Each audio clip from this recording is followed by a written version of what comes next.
अच्छा एक बात बताओ, आप मेरे से जुड़ेंगे जो नौजवान बैठे हैं, जो मेरी बहनें बैठी, अच्छा खंडन किसको कहते हैं? खंड किसको कहते हैं? तोड़ने को कहते हैं ना। खंड खंड कर दिया, विभाजित कर दिया, बोले तोड़ने को कहते हैं। मैं आप लोगों से जिसके मन में ऐसी विचारधारा है, ऐसी भ्रांति है, उससे पूछना चाहती हूँ कि किसी के मन में ऐसी बात है कि आर्य समाजी खंडन करते हैं, तो कोई एक ऐसा उदाहरण मेरे समक्ष ला करके खड़ा कर दीजिए कि जब किसी आर्य समाज के कार्यकर्ता ने, आर्य समाज के प्रधानमंत्री या अन्य किसी कोषाध्यक्ष ने, आर्य समाज के उपदेशक ने, पुरोहित ने, भजनोपदेशक ने किसी मंदिर और किसी मूर्ति को बोलो तोड़ा हो, कोई उदाहरण हो तो बताइए। तोड़ने को कहते हैं ना खंडन। किसी मूर्ति को तोड़ा हो किसी आर्य समाजी ने, तो जरा एक उदाहरण ला करके खड़ा कर दीजिए।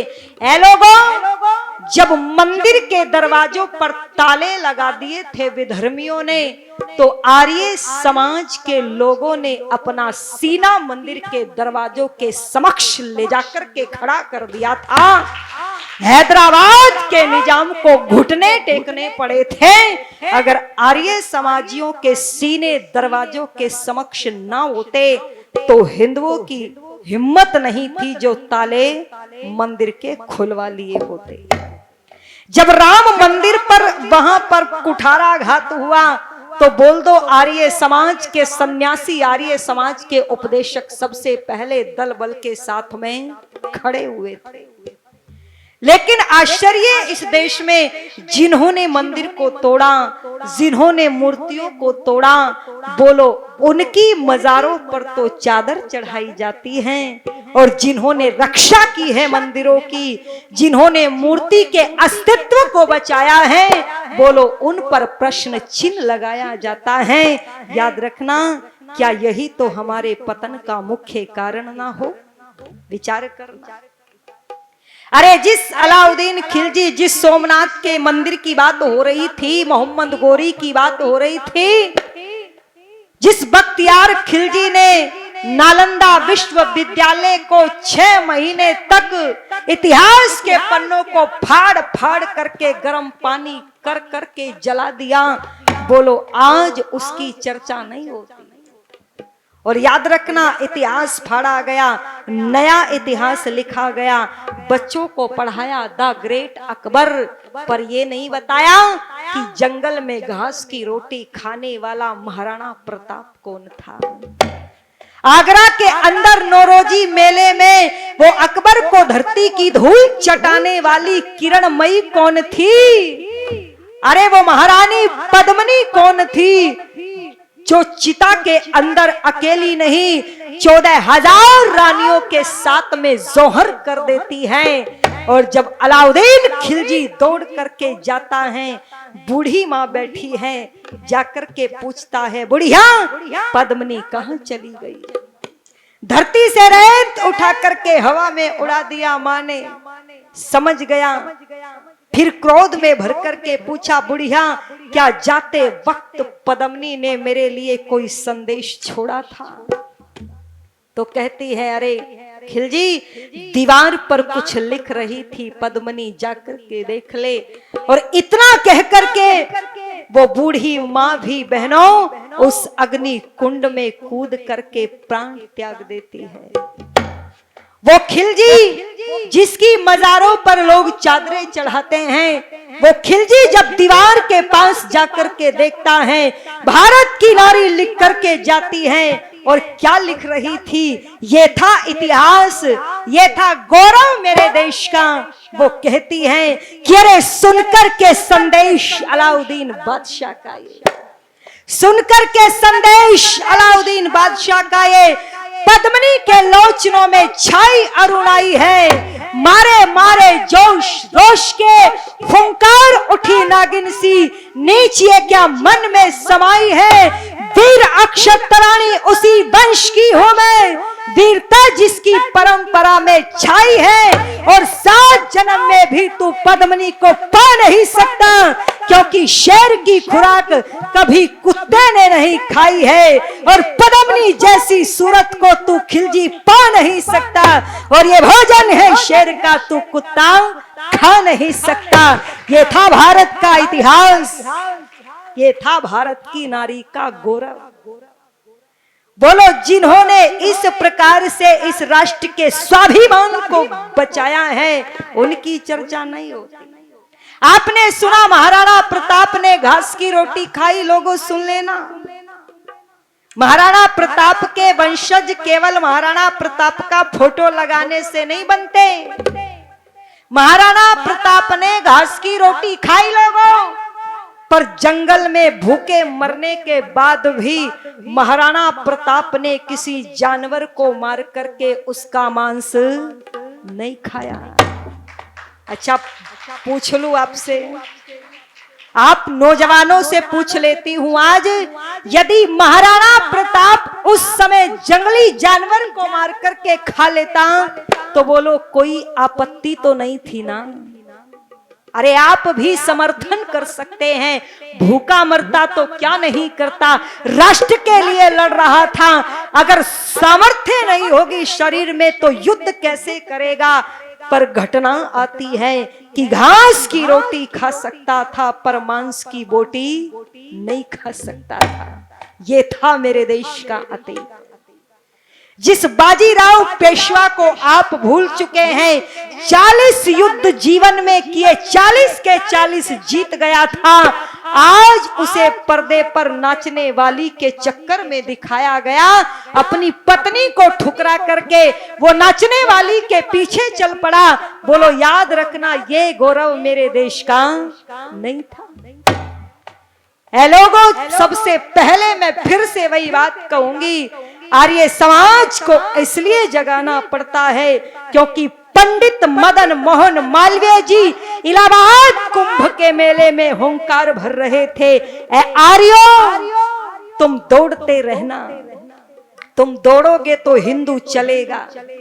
आर्यो तुम चले तो हिंदू खड़ा हो जाएगा, और तुम खड़े हो गए हिंदू बैठ जाएगा, और तुम बैठ गए हिंदू लेट जाएगा, और तुम लेट गए हिंदू सो जाएगा। आर्यो यदि तुम सो गए तो याद रखना हिंदू मर जाएगा। फिर कोई हिंदू नाम की चिड़िया को जानने वाला नहीं। इसलिए आवश्यकता है आर्य समाज की, इसलिए आवश्यकता पड़ती है क्योंकि आर्य समाज के संपर्क में आकर के इस देश को आजादी मिली। आप सुन रहे थे, और ऐसे एक नहीं अनेकों उदाहरण भरे पड़े हैं। महारानी लक्ष्मीबाई कहती है महर्षि स्वामी दयानंद से, स्वामी जी कब तक संघर्ष करना पड़ेगा? इतना पुरुषार्थ करते हैं फिर भी अंग्रेज नहीं जाते। तो ऋषि कहते हैं, बेटा तेरे जैसी बहादुर 100 बेटियां तैयार होकर के खड़ी हो जाए और 100 वर्षों तक संघर्ष करे, तब जाकर के अंग्रेज इस देश की जड़ों को छोड़ करके जाएगा। महारानी लक्ष्मीबाई पूछती है, स्वामी जी इतना पुरुषार्थ लेकिन क्यों? क्या हमारे पुरुषार्थ में कोई कमी है? तो स्वामी जी कहते हैं, नहीं, पुरुषार्थ में कमी नहीं, पर जब देश का राजा विलासी हो जाए और मंदिर का पुजारी स्वार्थी हो जाए, फिर देश आजाद नहीं गुलाम हुआ करता है। ऐ लोगों, ये प्रकरण मिलता है आचार्य दीपांकर जी की पुस्तक में। इसलिए मैं निवेदन कर दूं, अगर वास्तव में चाहते हैं आप कि देश का सुधार हो, राष्ट्र की उन्नति हो, तो पूछने को दिल कर जाता है, और क्या भारत क्या महान था, ये आज भी महान है, आज भी महान है, दुनिया में सबसे ज्यादा क्या इसकी शान है। भारत जो महान था क्या आज भी महान है, आज भी महान है। दुनिया में सबसे ज्यादा क्या इसकी शान है। भारत महान था ये आज भी महान है। दुनिया में सबसे ज्यादा क्या इसकी शान है। दुनिया में सबसे ज्यादा क्या इसकी शान है।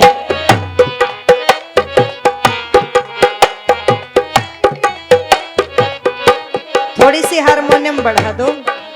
और क्या कह दिया लोगों, मैं काले शिक्षा ने देश की धज्जियां उड़ा दई। मैं काले शिक्षा ने देश की धज्जियां उड़ा दई।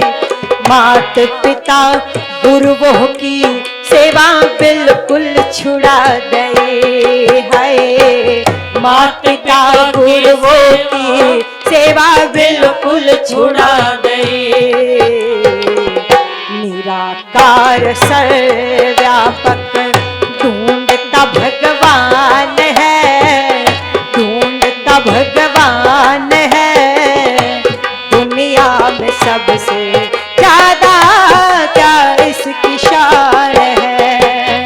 भारत जो महान था क्या आज भी महान है। दुनिया में सबसे ज्यादा क्या इसकी शान है। दुनिया में सबसे ज्यादा क्या इसकी शान है। और सबसे बड़ा जो हमारे देश का गौरव था वो क्या था तो सुनेगा।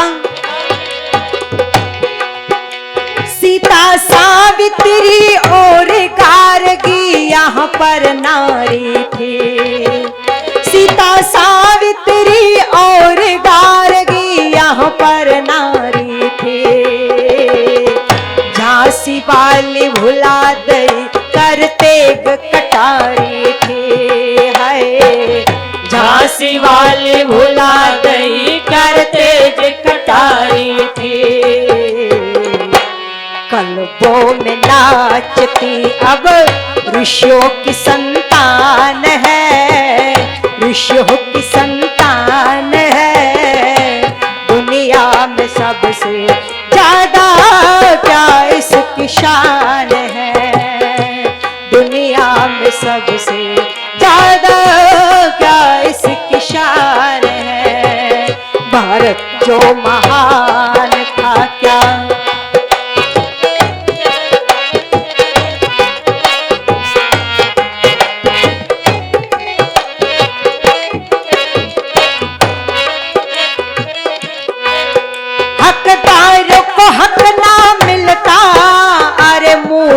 मजे उड़ावे। हकदार को हक ना मिलता अरे मूर्ख मजे उड़ावे। विद्वानों का आदर ना है रे भांड चूरमा खावे। है विद्वानों का आदर ना है भांड चूरमा खावे। बेगुनाह के खून से ये धरती लहूलुहान है, धरती लहूलुहान है। दुनिया में सबसे ज्यादा क्या इसकी शान है। दुनिया में सबसे ज्यादा क्या इसकी शान है।